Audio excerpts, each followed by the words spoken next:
ओम शांति। आज एक हम बहुत अच्छा विषय पर चर्चा करेंगे, संस्कारों का परिवर्तन। संस्कारों का परिवर्तन।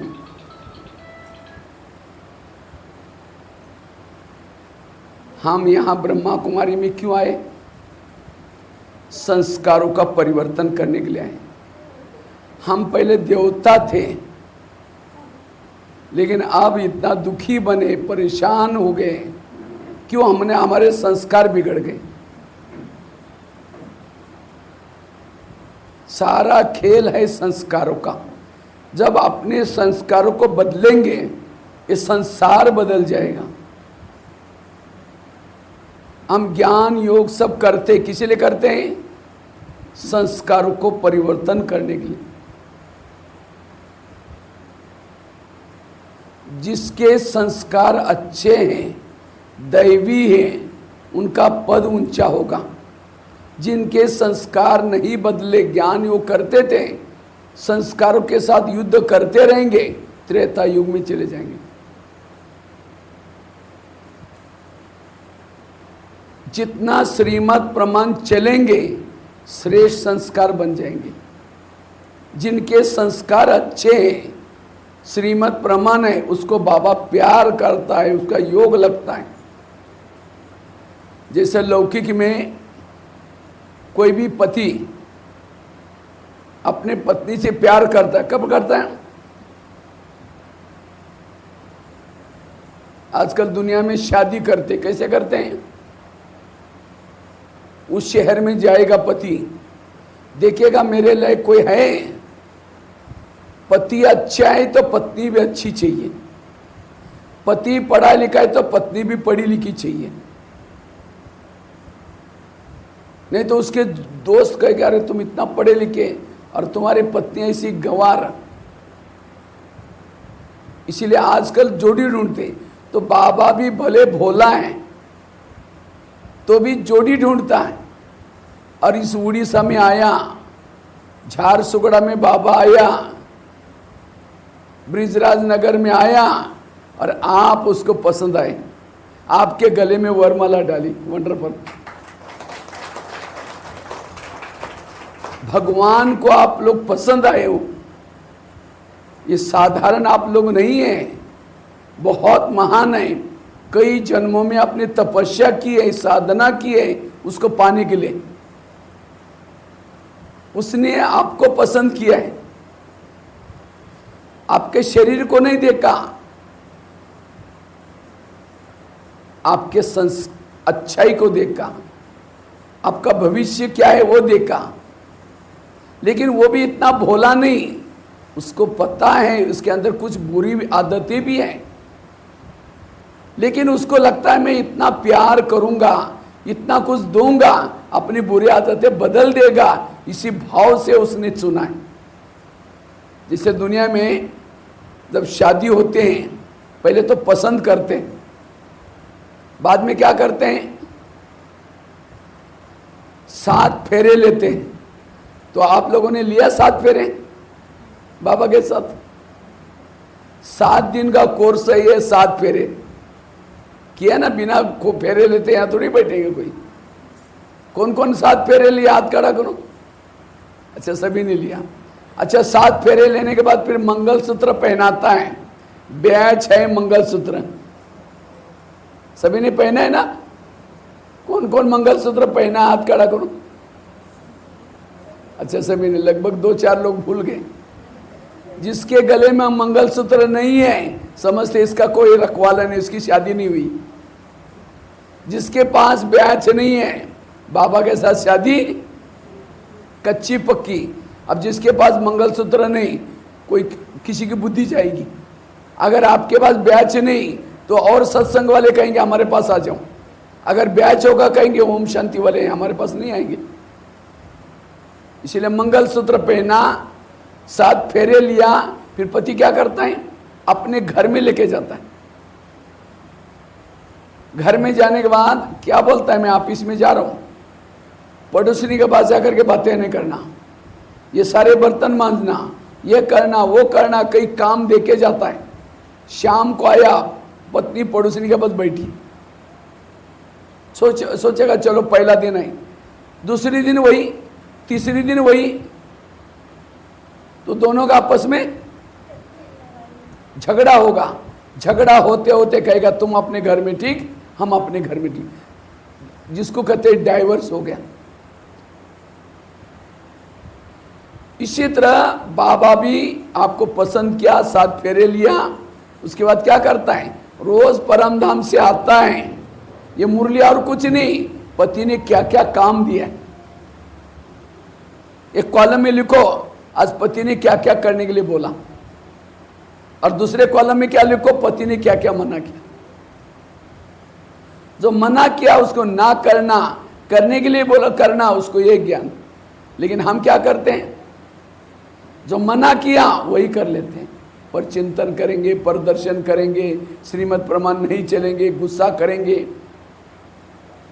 जब शाम को पति आता है तो प्यार मिलेगा। कई भाई बहन कहते योग में बैठते हैं, बाबा का प्यार ही नहीं मिलता। अगर प्यार नहीं मिलता, दाल में जरूर कुछ काला है। आपने श्रीमद् प्रमाण नहीं चले, इसलिए प्यार नहीं मिल रहा है।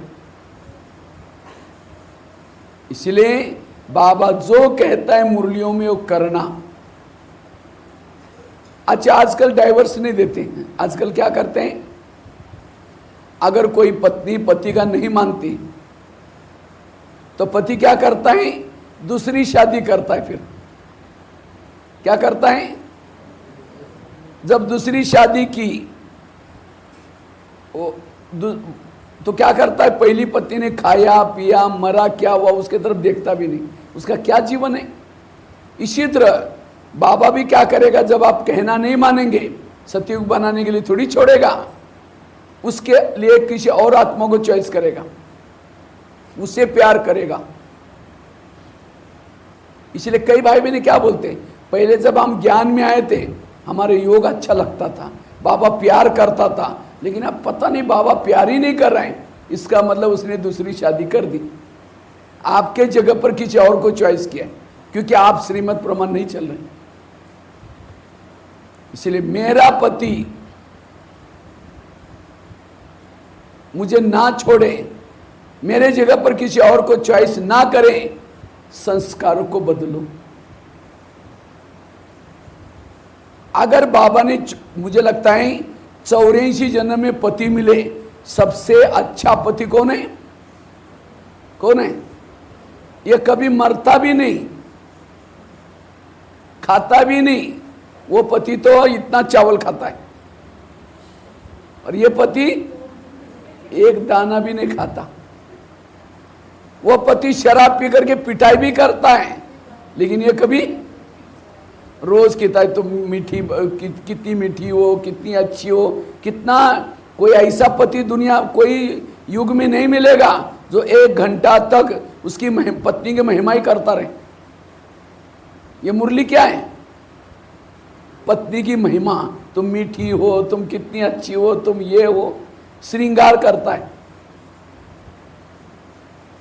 अगर ट्रेन में जाएंगे, वो पति होगा तो उसकी भी टिकट लेनी पड़ेगी, लेकिन आपके साथ बाबा कभी होता है तो टीटी ने बोला तुम्हारे शिव बाबा की भी टिकट ले लो, वो भी तुम्हारे साथ में। कभी शिव बाबा की टिकट काटी है आप लोगों ने? दुनिया में सबसे सुंदर कौन है? शिव बाबा। सत्यम शिवम सुंदरम। अगर किसी का पति बहुत पैसे वाला है, सुंदर है, और पत्नी कोई भिखारी से बात कर रहे, चुप चुप करके,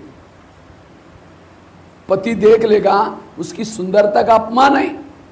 इसी तरह इतना सुंदर बाबा मिला, अभी मेरा ध्यान किसी में नहीं जाना चाहिए, उसके सुंदरता का अपमान है। संसार में सबसे धनवान कौन है? शिव बाबा। तीनों लोगों का मालिक, और तीनों लोगों का मालिक उसकी आप पत्नी हूं। जो पति की संपत्ति तो सो हमारी संपत्ति। कितनी नशा होना चाहिए। अगर कोई पत्नी का पति पैसे वाला है उसका खाना पीना रुबाब कितना ऊंचा होता है। इसी तरह हमें इसी नशे में रहना है, मैं किसकी पत्नी हूं, तब हमारे संस्कार रॉयल बन जाएंगे। अगर संस्कार नहीं बदले तो क्या होगा। एक राजा था, तो राजा शिकार करने के लिए जाता है। जब शिकार करने के लिए जाता है उसको कोई शिकार नहीं मिलती, तो राजा क्या करता है, राजा को एक भिखारिन मिली जंगल में। भिखारिन वो थी भिखारिन, लेकिन देखने में बड़ी सुंदर थी। तो राजा ने क्या किया, उस भिखारिन को अपने घोड़े पर बिठा कर लेके आया, महल में लाया और दासियों को कहा ये मेरी रानी है, इसको अच्छी तरह सजाना, श्रृंगार करना, निलाना दुलाना, मखमली ड्रेस पहनाना, रानी बनाना, मेरी रानी है। तो रानी दासियों ने क्या किया, उसको अच्छी तरह निलाया, ताज पहना दिया, मखमली ड्रेस पहना दिया, 36 प्रकार का भोजन दिया। लेकिन भिखारिन तो भिखारिन, वो कहते हैं मेरे सिर पर टोकरा क्यों रखा है लोगों ने। वो ताज को क्या समझते हैं, वो निकाल करके फेंक देते हैं। गहने उसको भारी लगते हैं, वो भी उतार देते हैं। मखमली साड़ी में उसको नींद नहीं आ रही, वो भी उतार देते हैं। अपना पुराना ड्रेस पहन लिया, 36 प्रकार का भोजन, गुलाब जामुन, रसगुल्ला, क्या क्या 36 आइटम रख दिया। उसने भिखारिन क्या खाती है, टुकड़े। ये कहते ये काला काला क्या रखा है, गुलाब जामुन, ये काला निकाल करके फेंक देते हैं। रसगुल्ला भी सफेद क्या है, अंडा है, समझे, फेंक देते हैं। सारा चीजें फेंक देते हैं और रोटी देख करके कहते हैं हाँ ये कोई खाने की चीज है। उसको टुकड़े बनाते हैं, दीवार को चिपकाते हैं और एक कटोरा लेकर के कहते हैं माई भिक्षा दो, माई भिक्षा दो करके वो एक एक टुकड़े को खाती है। तो रोज के सारा कमरे में गुलाब जामुन, रसगुल्ले, सब्जियां। तो दासियों ने जाकर के राजा को कंप्लेन की, आपकी रानी बहुत गंदी है। तो राजा ने कहा तुम लोगों ने सब दिया ना, हाँ हमने सब दिया। तो राजा ने आकर के खिड़की से देखा, बदबू आने लगी। अंदर आया रूम में तो देखा ये, कहा कि तुम ऐसे क्यों फेंक रहे सब। कहते हैं मुझे यही अच्छा लगता है, ये पुराना ड्रेस ही अच्छा लगता है। तो राजा ने उस रानी को पकड़ लिया, घोड़े पर बिठाया, जंगल में छोड़ के आया वापस। जहां से लाई थी वहीं छोड़ के आया। कितना भाग्य बनाया था, कहां टुकड़े के लिए तरस रही थी, भटक रही थी, 36 प्रकार का भोजन दिया, गहने पहनाया, रानी बनाया, लेकिन संस्कार नहीं बदले, इसलिए पांव पर कुल्हाड़ी मार दी, वापिस छोड़ दिया। ये कहानी किसी की है, हमारी अपनी। हम भी दुनिया में भटक रहे थे, बाबा हमें सुख दो, बाबा हमें शांति दो, भटक रहे थे भिखारी की तरह। मंदिरों में जाकर के बाबा की नजर पड़ी, बाबा ने वहां से सेंटर पर लाया, 7 दिन तक नहलाया। इतने गंदे बने थे, फरिश्ता का ड्रेस पहना दिया, जिम्मेवारी का ताज पहना दिया, ज्ञान के गहने पहनाया। लेकिन हमें फरिश्ता ड्रेस अच्छा नहीं लगता, निकाल करके चमड़ी का देह बांध का पहन लेते हैं, ताज को निकाल लेते हैं, तो बाबा को अच्छा लगेगा? बाबा कहे कि जाना तो जाओ। आज कई भाई बहने चले गए ज्ञान से, क्यों? संस्कार नहीं बदले। इसलिए अपने संस्कार को बदलो। कई कहते भाई जी हमारे संस्कार ही ऐसे, हम कैसे बदले? हमारे संस्कार ऐसे वैसे नहीं, हमारे बहुत अच्छे संस्कार हैं।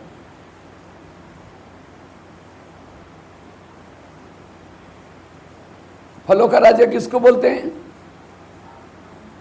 आम को। वैसे तो नारियल को फलों का राजा बोलना चाहिए, लेकिन नारियल नहीं बना, आम फलों का राजा बना, क्योंकि आम के संस्कार अच्छे हैं, नारियल के संस्कार फलों का राजा। क्योंकि उद्घाटन करते किसको तोड़ते हैं? नारियल को। भगवान को प्रसन्न करते किसको तोड़ते हैं? नारियल को। लेकिन फिर भी राजा नहीं बना। राजा कौन बना? आम। क्यों? आम ऊपर से नरम होता है और अंदर से सख्त होता है, गुठली। और नारियल कैसा होता है? ऊपर से सख्त होता है और अंदर से नरम होता है, खोबरा वगैरह। तो जो व्यक्ति मैं जैसा कहता है ऐसा करो, ये करो, वो करो, और खुद नहीं करेगा, दूसरों को कहेंगे अमृत वाला उठो, गुस्सा नहीं करो, रोज पढ़ाई पढ़ो, खुद नहीं करेंगे, औरों को कहेंगे, लोग कहेंगे हाँ जी आप बहुत अच्छा करेंगे। उधर पीछे मुंह किया तो कहेंगे जाओ जाओ, हमको पता है आप कैसे। ऐसे व्यक्ति राजा नहीं बन सकता।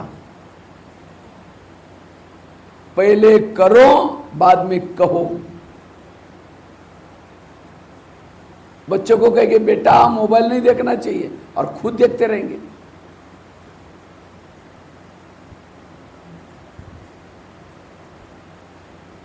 इसीलिए पहले खुद करना, बाद में कहना।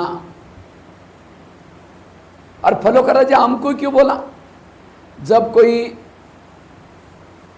थक जाता है धूप में तो कहां के सोता है? आम की छांव में सोएगा, उसको गहरी नींद लगेगी, उसकी थकान मिट जाएगी। अगर गलती से कभी नारियल के नीचे, पेड़ के नीचे जाकर सोएगा तो छाया तो छोड़ो, ऊपर से कोई नारियल टूट करके सिर भी तोड़ देगा सोने वाला का। इसी तरह दुनिया से कोई बातों से तंग हो करके आपके पास कोई आता है और आप यहां की कोई उल्टी सुल्टी बात सुना करके दिमाग खराब करके भेज देते हो। आया था शांति के लिए, परेशान होके गया।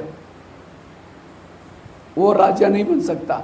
राजा बनने के लिए दूसरे का दुख हारो, सबको सुख दो, वो राजा। और फलों का राजा आम को क्यों बोला? आम के साथ प्यार ज्यादा है, नारियल के साथ प्यार क्या निशानी? आजकल चल रहा है ना, यहाँ खत्म हो गया आम का सीजन है। तो आम का जब सीजन आता है, आम को लेके मुंह में चूसते रहेंगे, डालते रहेंगे, मुंह में निकालते रहेंगे, डालते रहेंगे। वो गुठली फेंकेंगे नहीं, जल्दी चूसते ही रहेंगे, प्यार कर रहे हैं। और सूखा नारियल लेकर चूसो, बत्ती दाता है वो भी टूट जाएंगे, मिलेगा कुछ नहीं, भूसा अंदर जाएगा। इसी तरह आप सामने से आ रहे हैं, आपको देकर के कोई रास्ता काटता है, देखना पसंद नहीं करता, आप राजा नहीं बनेंगे। आपको देखने के लिए लोग देखते रहे, नजदीक आए, आज आपसे डरते हैं। क्यों? आपके अंदर संस्कार अच्छे नहीं हैं। आप उसको अपशब्द बोलते हैं, किसी का निंदा करते हैं, आपके नजदीक आने के लिए तैयार नहीं होते हो। दादियां डायमंड हॉल से निकलती हैं, लोग ऐसे ऐसे करके ऊपर ऊपर करके देखेंगे, भीड़ में भी जाएंगे। क्यों?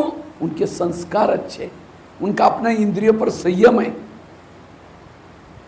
इसलिए अपने संस्कार ऐसे बनाओ जो सब आपको प्यार करें, आपसे किनारा ना करें। और फलों का राजा आम को क्यों बोला? जब आम को फल लगता है झुकता है, नारियल को फल लगता है तो और ऊपर चला जाता है। इसी तरह कोई विशेषता कल आई अभिमान आया वो राजा नहीं, इसलिए नम्र चिद मनो। इसलिए भक्ति मार्ग में क्या करते हैं, सभी ताली बजाओ, कोई कोई मैं देख रहा हूं थोड़ा सा माया सुलाने की कोशिश करते हैं। माया कहते हैं हाँ ये इनके गंदे संस्कार है, यही ठीक है, वो हमारे बच्चे हैं। इसलिए आंखें खोल के सुनना थोड़ा।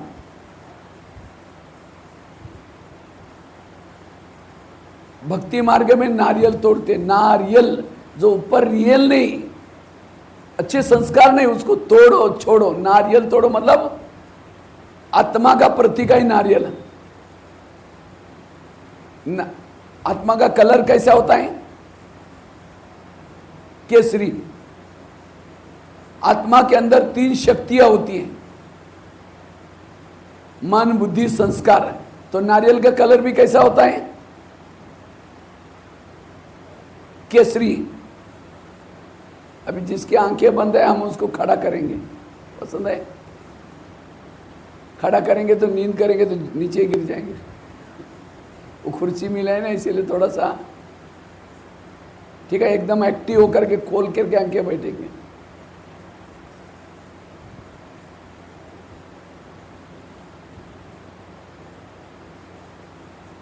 नारियल को 3 होल होते हैं। ये 3 होल आत्मा की मन बुद्धि संस्कार का प्रतीक है।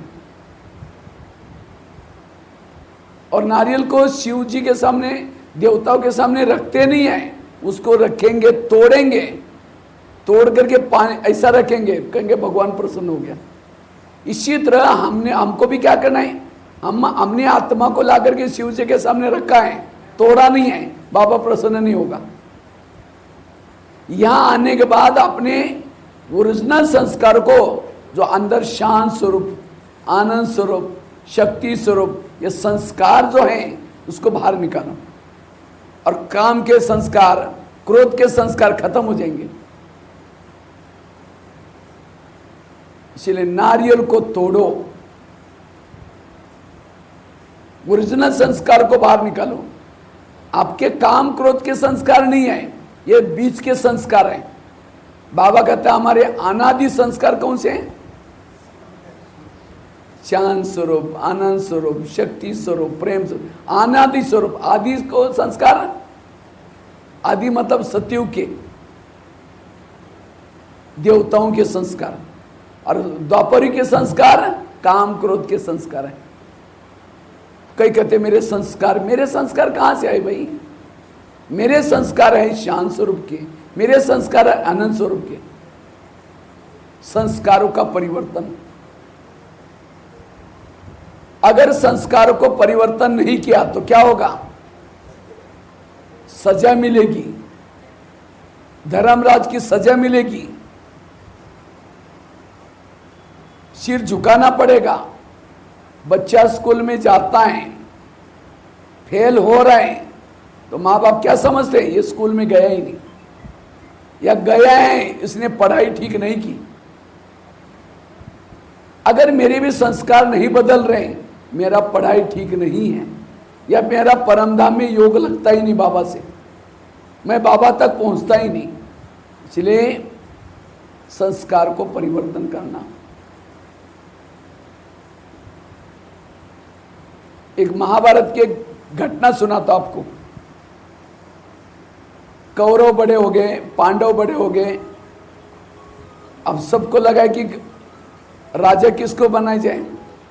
मोबाइल हर एक को साइलेंस में करना है। हमने तो जिस दिन ट्रेन से उतरा उसी दिन से साइलेंस में, अब जी मंगलवार के दिन मैं निकलूंगा यहाँ से 22 तारीख को, तब तक मेरा साइलेंस में रहेगा।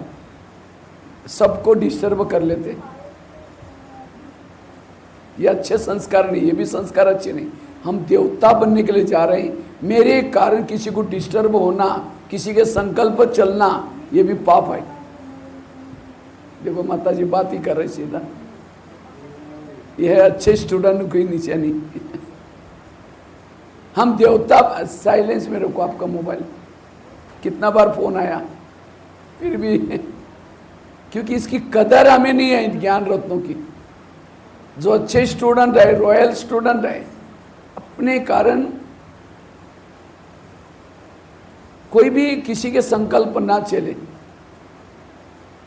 जब भी आप कभी यहां से एंट्री करते हैं अंदर, पहले मोबाइल को साइलेंस मोड में रखो, अंदर एंट्री करो। इतने कोई राष्ट्रपति, हम इतना बड़ा बिजी हैं, राष्ट्रपति भी बेचारे वो भी ज्ञान योग करती है अभी। तो मैं बता रहा था हमारे संस्कार कैसे चाहिए, रॉयल चाहिए। वो मैं महाभारत की घटना सुना रहा था। महाभारत में कौरव बड़े हो गए, पांडव बड़े हो गए। अब सबको लगता है राजा किसको बनाया जाए, तो सब कहते हैं जो योग्य है उसको राजा बनाया जाए। तो योग्य कौन है, कौरव योग्य, एक पांडव। तो उनकी परीक्षा ली गई, एक सभागृह में बिठाया गया और अचानक 4 लोगों को पकड़ कर लाया। कौरव भी बैठे थे, पांडव भी बैठे थे। 4 लोगों को पकड़ कर लाया और चारों की गले बांधे थे काले कपड़े से। सबसे पहले प्रश्न पूछा युधिष्ठिर को, दुर्योधन को पूछा, दुर्योधन बेटा अगर तुम राजकुमार बनोगे, तुम्हारे सामने ऐसी केस आएगी, तुम इनको क्या सजा दोगे? इन चारों ने मिलकर के एक व्यक्ति का मर्डर किया। तो दुर्योधन झट से उठता है, कहता मर्डर क्या, इनके भी चारों के मर्डर करो। मर्डर का बदला? तो कहा क्या, अच्छा ठीक है बैठो। कहता मैं राजकुमार बनूंगा, मैं ऐसी शिक्षा दूंगा। युधिष्ठिर को पूछा, युधिष्ठिर अगर तुम राजकुमार बनोगे, तुम्हारे ऐसे सामने कोई केस आएगी, तुम क्या सजा दोगे? तो युधिष्ठिर गंभीर हो गया, कहते हैं इनके वर्ण पूछना चाहता हूं, जाति पूछना चाहता हूं। तो सब कहते जाति से क्या मतलब है? तो सब कहते भाई पूछा है तो शकुनी मामा तो उठ जाता है, कहते जाति नहीं बताएंगे। तो सब कहते हैं भाई पूछा तो मतलब है। तो कहा एक शूद्र वर्ण का है। चार मर्डर करने वाले में से एक कौन है? शूद्र। दूसरा है एक वैश्य, तीसरा एक क्षत्रिय, चौथा है ब्राह्मण। कहा कि इसमें जो युधिष्ठिर कहता है, इसमें जो शूद्र है उसको 2 साल की सजा दो, मर्डर करने में शामिल था। इसमें जो वैश्य है उसको 4 साल की सजा दो। इसमें जो क्षत्रिय है उसको 6 साल की सजा दो। और इसमें जो ब्राह्मण है कितने, हाँ कितनी साल की? 8 साल, 10 साल। कहा कि इसको क्या सजा देने, मैं नहीं कहूंगा, आचार्य द्रोण बैठे बाजू में, उनको पूछो, वो बताएंगे। कहने का मतलब हम शूद्र थे, गलतियां की माफ हो सकते, वैश्य में की माफ हो सकते, क्षत्रिय में की माफ हो, ब्राह्मण बनकर के, ज्ञानी बनकर के जो गलतियां करता है, गलत संस्कार के वश हो जाता है, पाप एक का 1000 गुना बढ़ जाता है। इसलिए ब्राह्मण बनकर के कोई गलत काम नहीं करना है। हमें प्राप्ति भी कितना होते हैं? 1 का 1000 गुना प्राप्ति होती है। इतना ही गलती की 1 के 1000 गुना सजा भी मिलती है। हम प्राप्ति को याद करते हैं, लेकिन जो गलत काम करते हैं उसको याद। इसीलिए अटेंशन प्लीज, ब्राह्मण बन के बाद में हमें कोई गलत काम नहीं करना, कोई भी विकर्म नहीं करना। काम विकार के वश हो गया, विकर्म हो गया, क्रोध के वश हो गया, विकर्म हो गया। आज बाबा ने कहा कोई चीज अच्छी लगी, उठा करके छुपके से खा लिया, ये भी।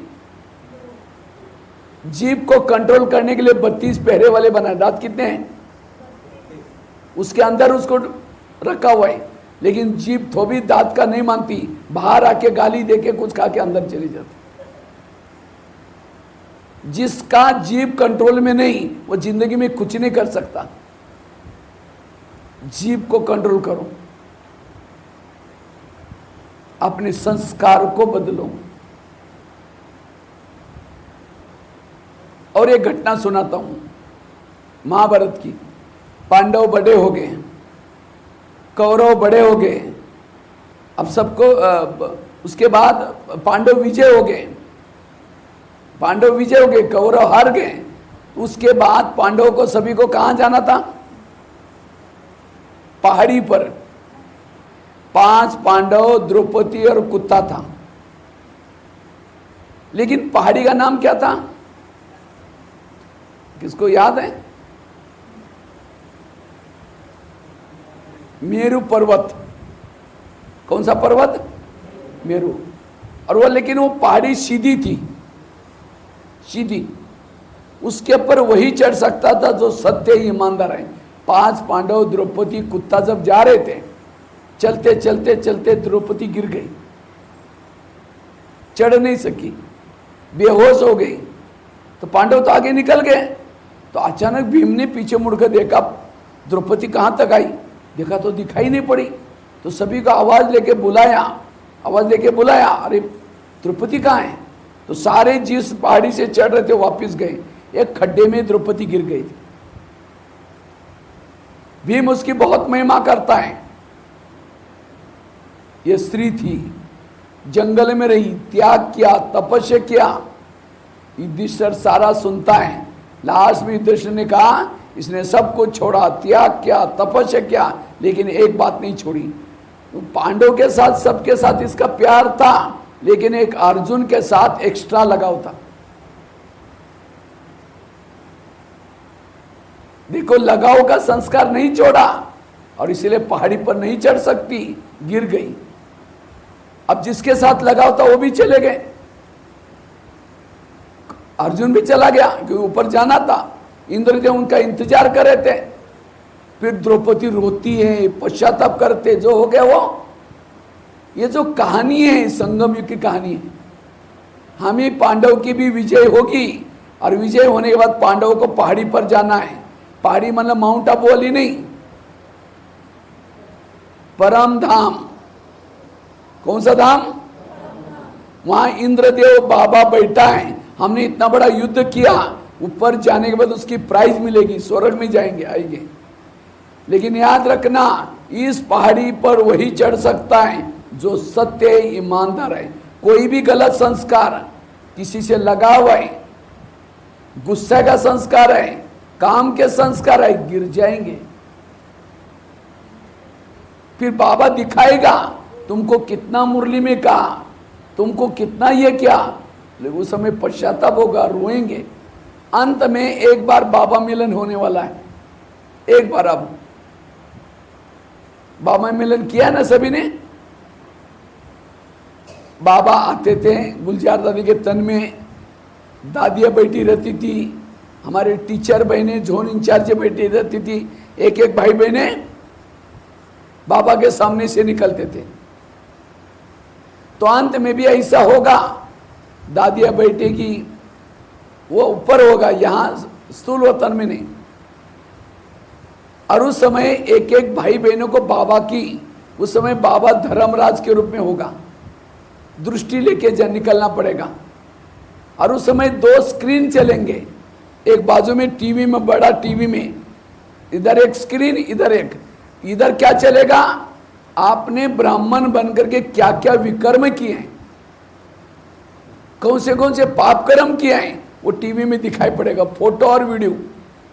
और इधर बाबा आपको सतयुग में क्या बनाने वाला था, किसके लिए ब्राह्मण बनाया, उसका टीवी में चलेगा। बाबा कहेगा फोटो किसका, तुम्हारा है किसी और का है?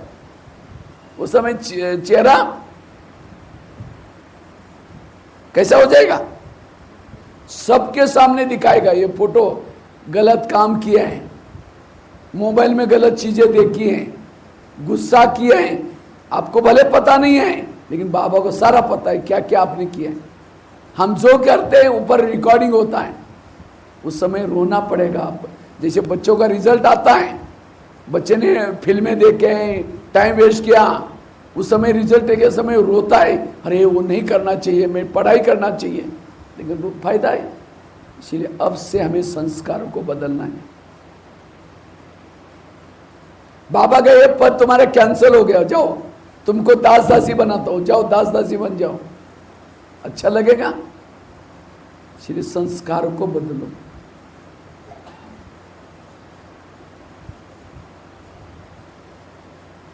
संस्कार परिवर्तन। तो हम संस्कार कैसे बदले? पहले तो चेक करो मेरे क्या क्या गलत संस्कार हैं,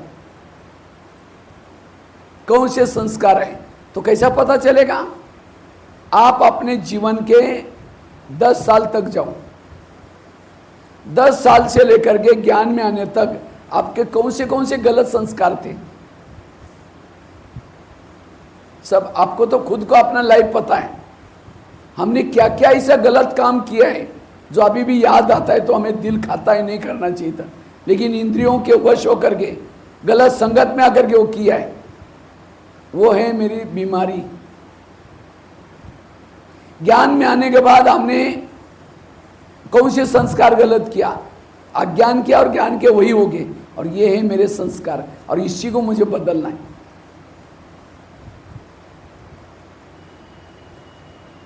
आप हॉस्पिटल में जाते हैं, डिस्पेंसरी में, फार्मेसी में जाते हैं, तो दवाई कौन सी मांगते हैं? आप लोग दवाई कौन सी मांगते हैं? फार्मेसी में जाने के बाद कहते हैं आपके पास जो जो टैबलेट है एक एक मुझे दे दूं, अब लेके खा लो, क्या हो जाएगा? उल्टा रिएक्शन हो जाएगा। फार्मेसी से वही दवाई लेते हैं जो हमारे प्रॉब्लम है। इसी तरह मुरली भी एक फार्मेसी है, काम की, क्रोध की, लोभ की सारी टेबलेट है। तो मुरली सुनते समय वही पॉइंट लेना है जो मेरे संस्कार हैं।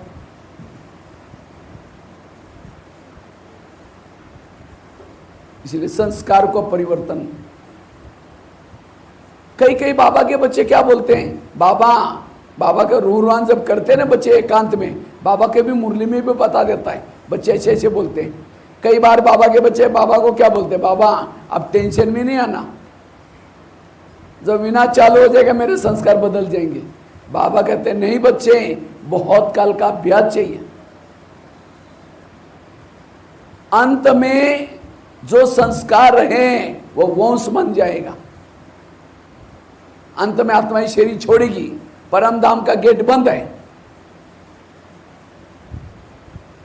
तो आत्मा ही शरीर छोड़ के कहां जाएगी? वायुमंडल में भटकती रहेगी भूत आत्मा बनकर। समझो उन आत्माओं को विकारों की इच्छा हुई, उनको तो शरीर है ही नहीं, वो कहां जाएंगे? जिसका शरीर है और जिसके अंदर संस्कार है, किसी के अंदर काम विकार का इच्छा हो गई उस आत्मा को, तो काम विकार वाली संस्कार वाली आत्मा में प्रवेश करेगा और उसे गलत काम करेगा। एक एक व्यक्ति में 10-10 आत्माएं प्रवेश करेगी, विकारों का फोर्स बढ़ेगा। पश्चाताप किसको होगा? जिसका शरीर, अरे मैंने बीके होने के बाद भी, ज्ञान में चलने के बाद ये गलती कैसी की? क्योंकि मेरे अंदर वो संस्कार के अंश है। इसीलिए बाबा कहते हैं अंश के वंश को खत्म करो। जैसे भीष्म के सामने शकंडी आता है। शकंडी कौन था? कौन था शकंडी? महाभारत रामायण देखा है आप लोगों ने? शकंडी अंबा और अंबालिका को उठाकर लाया था। किसने? भीष्म ने। किसी पांडव के साथ, किसी के साथ शादी करानी थी, लेकिन एक के साथ तो की, दूसरे के साथ नहीं किया। उसको गुस्सा आया, उसकी शादी होने वाली थी, वहां से उठा के लेके आया, तो दूसरा थोड़ी स्वीकार करेगा। इसलिए उसको गुस्सा आया, मुझे कितना भी जन्म लेना पड़ेगा, मैं भीष्म का सामना करूंगी, बदला लूंगी। और उसी के रूप में शकंडी आया था। और शकंडी को देखते ही भीष्म के हथियार काम करने करते थे, वो युद्ध नहीं कर सकता था। इसीलिए अर्जुन के रथ में बैठ करके कौन आया? शकंडी। और शकंडी आया और अर्जुन ने इतने तीर चलाए, बाणों के छापर गिराया। ये जो भी बातें हैं संगम युग की यादगार है। शकंडी अर्थात द्वापरिक से लेकर के वो संस्कार जिसको हमने एकांत में कभी यूज किया, टेंशन में आइए यूज किया और अभी उसको छोड़ रहे हैं, इसीलिए उस सेकंडी वाली संस्कार को पहचानो। तो हम संस्कार को कैसे बदलना है, एक 5-6 बातें सुनाता आपको। सब एक्टिव होकर के बैठे हैं, अलर्ट होकर के बैठे हैं, बीच बीच में ताली बजाओ, जागते रहो, जगाते रहो। पहली बात, अगर मुझे संस्कार को परिवर्तन करना है, अमृत वेला रोज उठो और उठ करके अमृत वेला बाबा को सुनाओ। जैसे हॉस्पिटल में अलग अलग वार्ड होते हैं, अलग अलग वार्ड में डॉक्टर का आने का टाइम अलग अलग होता है। जब डॉक्टर चक्कर लगाता है वार्ड में तो पेशेंट क्या करता है, उठ करके बैठता है। तो पेशेंट को डॉक्टर पूछता आपको क्या तकलीफ हुई, क्या प्रॉब्लम हुआ। उस समय पेशेंट उठा है या सोया है, उसका प्रॉब्लम का पता ही नहीं चलेगा। अच्छा, उठ करके बैठा है लेकिन ऐसा सो रहा है, अब डॉक्टर को क्या पता चलेगा उसको क्या हो रहा है। इसलिए जब डॉक्टर वार्ड में आता है, पेशेंट अलर्ट होकर के बैठता है, और केवल बैठता नहीं, अपनी बातें सुनाता है। डॉक्टर जी, मैंने कल दवाई खाई, 2 बार उल्टी हुआ, ऐसा हुआ, ये हुआ। डॉक्टर पूछता अच्छा और क्या हुआ, क्या हुआ। इसी तरह ये दुनिया भी एक हॉस्पिटल है। किसी को काम की बीमारी लगी है, किसी को क्रोध के लगे, किसी को लोभ की, हर इंसान को विकारों की बीमारी लगी है। और परमात्मा सर्जन है, डॉक्टर है एक ही, सर्जन एक ही है, बाकी सारे पेशेंट हैं। और उसका इस दुनिया में 4 वार्ड है, America ward, Africa ward, Asia ward, Europe ward. तो हम कौन से वार्ड में रहते हैं, एशिया। तो यहाँ आने का बाबा का टाइम क्या है, परमात्मा कब चक्कर लगाता है, रात को 2 बजे से लेकर के सवेरे 5 बजे तक। अब उस समय अगर हम उठेंगे नहीं, दवाई नहीं मिलेगी। अच्छा, कहीं उठ करके बैठेंगे, ऐसे बैठेंगे,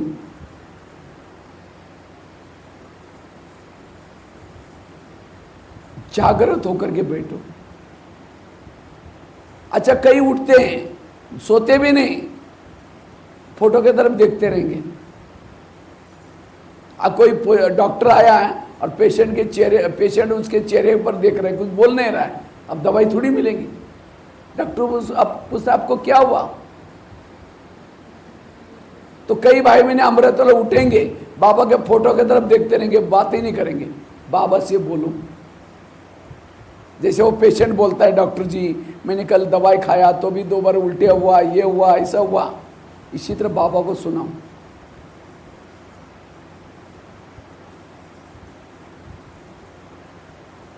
एक भाई ने कहा बाबा तो भगवान है ना, तो बाबा को बताने की क्या जरूरत है, बाबा अपने आप क्यों दवाई नहीं देता।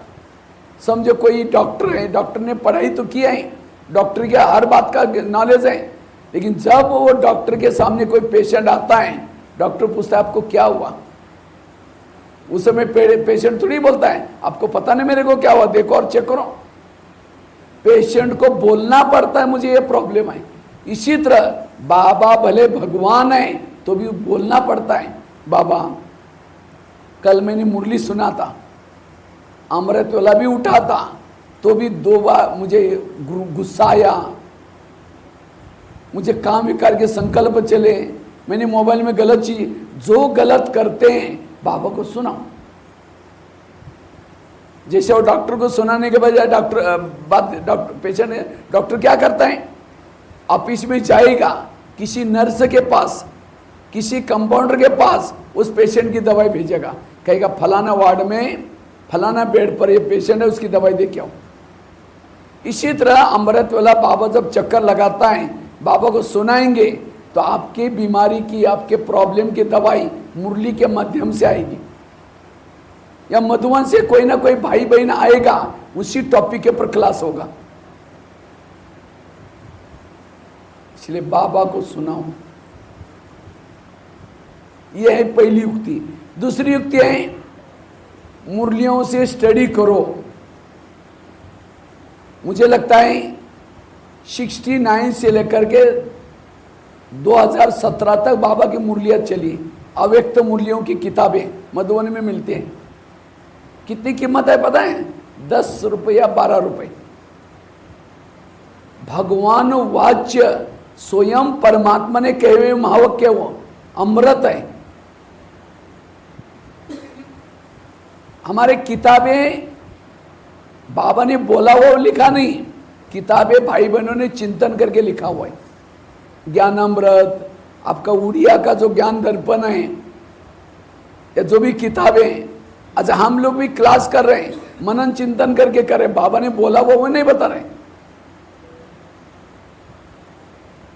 मुरलियों की स्टडी करो। एक सीढ़ी में चित्र देखा है आप लोगों ने? सीढ़ी में लास्ट में एक भिखारी बैठा है, सोया है। उसके सिराने में गीता का शास्त्र है और हाथ में कटोरा है, भिक्षा मांग रहा है। और ये चित्र किसका हम बोलते हैं? भारत का। भारत का नहीं, हम ब्राह्मण आत्माओं का है। असली गीता किसके पास है? ब्राह्मणों के पास। इतना ज्ञान होने के बाद भी कहते बाबा योग नहीं लगता, बाबा मुझे सहन नहीं होता, मुझे शक्ति दो, मुझे शांति दो। भिखारी बन करके मांग रहे, मुरलियों की स्टडी नहीं कर रहे। मुरलियों की स्टडी करो। समझो, मेरे पास ये चीज़ है, मैंने इसको टच किया, ये सारा सोफा सोने का हो गया। मैंने इस माइक को टच किया, सारा स्टैंड के सही सारा सोना बन गया। इसको टच किया, ये सारा मोबाइल और स्टैंड सोने का हो गया। गुलदस्ते को टच किया, सोने का हो गया। ग्लास को टच किया, सोने का। ये टिपाई का सन किया, टच किया, सोने का हो गया। आप इसको वैल्यू देंगे या सोने की चीज़ों को वैल्यू देंगे? इसको। इसी तरह शिवानी बहन मुरली पढ़ करके शिवानी बहन बनी, दादियाँ मुरली पढ़ करके दादियाँ बनी। ब्रह्मा बाबा क्यों बना? मुरली पढ़ करके बना। आज हम भी कहाँ से ज्ञान सुनाते हैं? मुरली सुन करके। तो मुरली को महत्व देंगे या ये लोगों को महत्व देंगे? मुरली। इसीलिए मुरली के दीवाने बनो। मुरली है भगवान वाच। और मुझे लगता है ये केवल 5000 साल के बाद परमात्मा के डायरेक्ट महावाक्य मिलते हैं। इसकी स्टडी करो। मुरलियों में काम विकार के बारे में चलाएं, क्रोध के बारे में मुरलियाँ चली हैं, अलग अलग टॉपिक। आप जब कभी मधुबन में जाते हैं, आप 69 से लेकर के 2017 तक सभी भाई बहनें एक एक सारी मुरलियाँ लाओ, एक लाइब्रेरी बनाओ और उसकी स्टडी करो। आज हमें मक्खन खाने के बजाय हम क्या करें? छाछ पी रहे। ये जो किताबें पढ़ना, ये करना, ये है छाछ, और मक्खन है मुरली। इसलिए मुरलियों की स्टडी करने वालों को संस्कार बदलेंगे। तीसरी बात, जो भी कोई निमित्त आत्मा है, आपके पास बाबा ने बहनें रखी है, जो अनुभवी बहनें हैं, उनको भी आप पूछ सकते हैं, बहन जी मेरे अंदर ये संस्कार मैं कैसे बदलूं? कई को लगता है बहनों को बताएंगे, बहनें हमें उस भावना से देखना शुरू करेंगे। बहन जी पूछते हैं, बहन जी माता जी कैसे हो, भाई जी कैसे हो? बहन जी बहुत अच्छा हो। विकार में गया, कल जोर से किसी के साथ झगड़ा किया है, कोई चीज़ चोरी की, मोबाइल की कल गलत चीज़ें देखी, तो भी कभी नहीं बताएगा बहन जी कल पता नहीं मेरे से गलती हो गई, कभी नहीं बोलेगा, अपने आप को छिपाएगा। कभी भी अपने भूलों को छिपाओ नहीं। अगर बहनों को बताने की शर्म आती है, किसी और का नाम लो। किसी ने मुझे इस बारे में पूछा था, मैं क्या जवाब दूं? आज फोड़ा होता है, छिपा कर नहीं घूमते, सबको कहेंगे मुझे फोड़ा हो गया। कोई कहेगा पत्ता बांधो, कोई कहेगा सरसों का तेल लगाओ, कोई कहेगा ये करो, और जितने भारत में लोग हैं उतने डॉक्टर हैं। जब ये बीमारी नहीं छिपाती तो विकारों की बीमारी क्यों छिपाते? छिपाते छिपाते छिप जाएंगे, खत्म हो जाएंगे। 3 बातें बताई। पहली बात, अमृत वेला बाबा को सुनाओ। दूसरी बात, मूल्यों की स्टडी करो। तीसरी बात, निमित्त आत्मा को बताओ। चौथी बात, बहुत गहरी बात है। कोई बुजुर्ग व्यक्ति है, बहुत गुस्से वाला है, बहुत क्रोधी है, लेकिन वो उठ नहीं सकता खटिया पर से। ऐसे बुजुर्ग व्यक्ति को रबड़ी खिलाएंगे, मलाई खिलाएंगे, मालपानी खिलाएंगे तो उठ करके पिटाई करेगा। अगर उसको सिंपल भोजन दो, खटिया पर से उठेगा नहीं, मारेगा नहीं। इसी तरह आज हमारे संस्कार जागृत कब होते हैं? जब उसको कहीं ना कहीं से भोजन मिलता है। इसको खोल के मैं बता देता हूं। समझो किसी के अंदर काम विकार का संस्कार है और ऐसी आत्मा फैशन कर रहे हैं, मोबाइल में गलत साइड में जाकर के फिल्में देख रहे हैं, गलत गीत सुन रहे हैं, कुछ गलत मूवीज देख रहे हैं, अश्लील मूवी देख रहे हैं, गलत भोजन खा रहे हैं, चटपटा भोजन, तला हुआ भोजन, तामसिक भोजन, तो उसके अंदर का संस्कार क्या हो जाएगा? और जागृत होगा, क्योंकि वो उस संस्कार के लिए भोजन दे रहे हैं। जो चीजें देखने से आपके संस्कार जागृत होते हैं उनके तरफ अटेंशन दो। उस संस्कार का भोजन नहीं दो। इसलिए देखो बाबा ने कितने नियम बनाया। बाबा ने नियम बनाया, फिल्में नहीं देखना, नॉवेल्स नहीं पढ़ना, बाथरूम में जाते हैं, लैट्रिन करते हैं, दोबारा वो कपड़े नहीं पहनना है।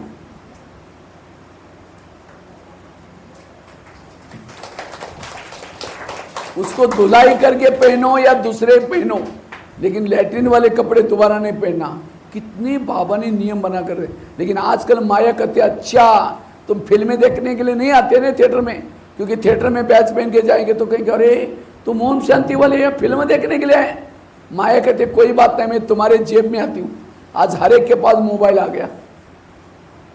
मोबाइल में कुछ चीजें खोलो, सामने एडवर्टाइज के रूप में गंदी गंदी चीजें आते हैं। थोड़ा भी गलत साइड में गए, हवा पानी मिल गया, संस्कार जागृत हो जाएंगे। आज 12 साल तपस्या किया था किसने? विश्वामित्रा ने। बस वो एक रंभा कौन कौन आई, डांस देखा, प्रभावित हो गया, सारी तपस्या भंग हो गई।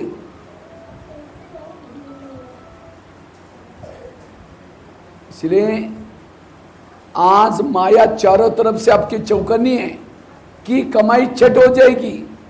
सावधान, भले चीजें यूज करो, वैरागी बनकर के यूज करो। संस्कार का भोजन नहीं दो। 4 चीजें बताई। पहली बात मैं बार बार रिपीट कर रहा हूं, बड़े महत्व का टॉपिक है। पहली चीज बताई अमृत वाला बाबा को सुनाना। दूसरी चीज बताई मूल्यों की स्टडी। तीसरी बताई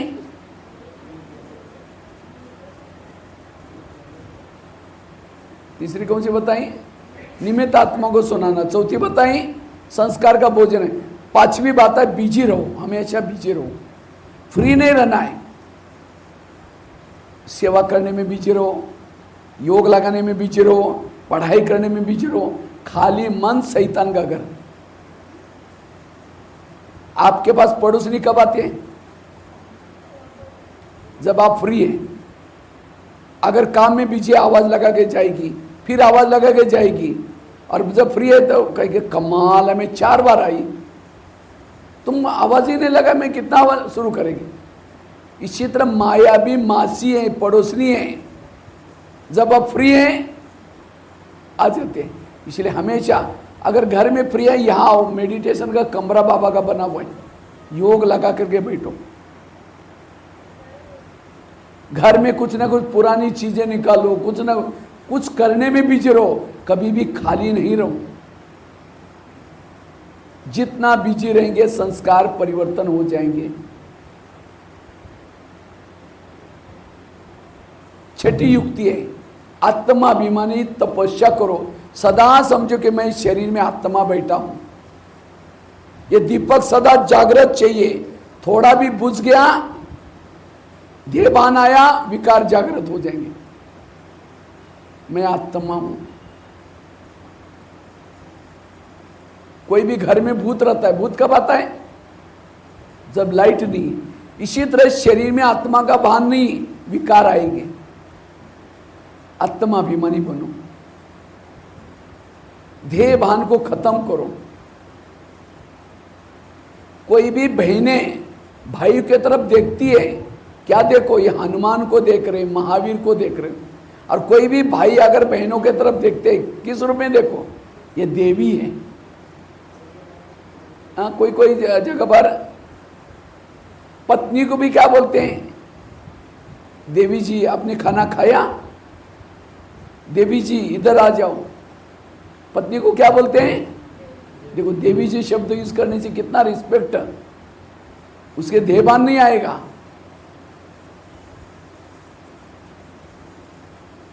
शरीर क्या है? एक सोने का डब्बा लिया, उसके अंदर लेट्रिन डाल दिया, कप डाल दिया, हरी माउस डाल दिया, डब्बे को प्याक करके आपके हाथ में दिया, कहा कि इसको दिल में लगा कर रखना और डब्बे को चुंबन लेते रहना, प्यार करते रहना। आपको पता है अंदर क्या रखा है? लेट्रिन है, कप है, खांसी का वो ये हड्डी मांस है। कहेंगे नहीं नहीं इसको फेंको, मुझे नहीं चाहिए।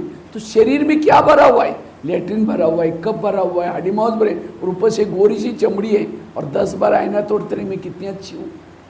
अगर किसी के साथ ज्यादा प्यार है तो बिना चमड़ी का उसका शरीर देखो, चमड़ी है ही नहीं, उसके ऊपर मक्खियां बैठी है, और मैं ऐसे को गले लगा रही, कितना नफरत आई। इसलिए आत्मा का पाठ पक्का करो। 7वीं युक्ति है, श्रीमत का पालन करो।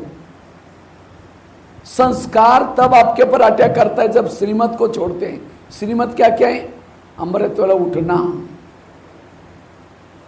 रोज नहा धो करके यहाँ मुरली सुनने के लिए आना, आधा घंटा योग करना, भोजन करते समय परमात्मा को याद करना, घर से कहीं भी बाहर जाते तो बाबा को याद करके निकलना।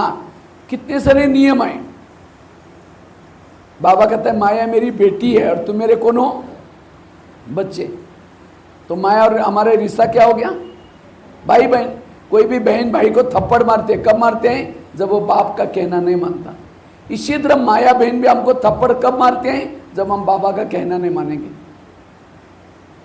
श्रीमत को छोड़ा, संस्कार जागृत हो गया। सीता कमजोर क्यों बनी?